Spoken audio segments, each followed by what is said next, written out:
Saan mas maganda? Sauvage Dior or Blue de Chanel?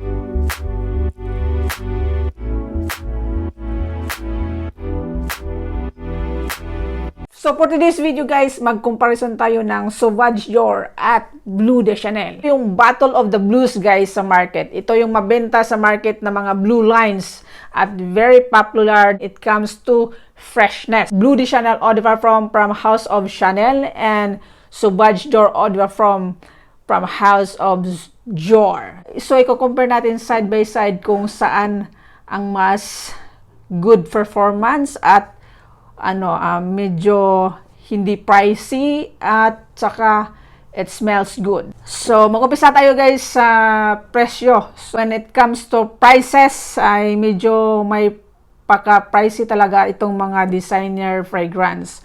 So, ang Blue de Chanel, ang 100 ml ay nasa 116 euro. So, kung i-convert natin yan sa peso, nasa 7,000 plus. At ito namang Sauvage Dior ay nasa 109 euro. Kung i-convert natin sa peso, nasa 6,000 plus. When it comes to smell, ang smell naman ng Blue de Chanel ay fresh and woody. At saka, when it comes to smell naman sa Sauvage Dior ay fresh and sweet. So, it comes naman sa projection guys. So, kung gaano kalakas ang amoy, ang Blue de Chanel ay subtle lang siya.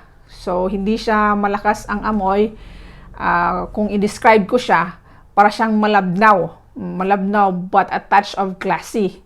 So, I rate this 7 out of 10.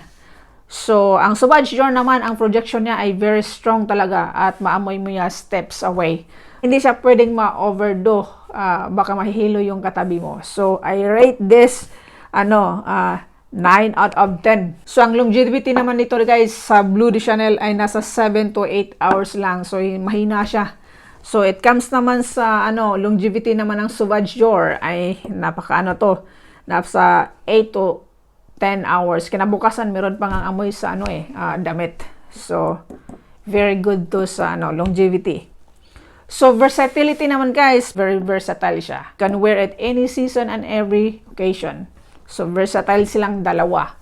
When it comes to Blue de Chanel, hindi siya pwedeng pang teenager. Hindi siya pwedeng pang 20s. Pwede lang siya sa 30s and above. So, mature yung mature yung amoy. So, when it comes to Sauvage Dior naman, ay pwede siyang pang teenager, pwede siyang pang adult, at pwede siyang pang 50 plus and above. Overall total guys, I rate this Blue de Chanel 7 out of 10. So, it comes naman to Sauvage Dior, i-rate ko siya na 9 out of 10. So, mas gusto ko to kasi loud kaysa subtle. So, anyway guys, ang review naman sa fragrance is subjective. Depende yan sa taste ng tao. Merong gusto ng loud, meron din gusto ng subtle. Pero para sa akin, mas gusto ko yung loud kasi ba't pa bumili ako ng pabango kung hindi naman malakas yung amoy. As long as hindi sa offensive, mas gusto ko yung malakas yung projection. So ngayon, which one you should buy? Subtle or loud? Comment down below!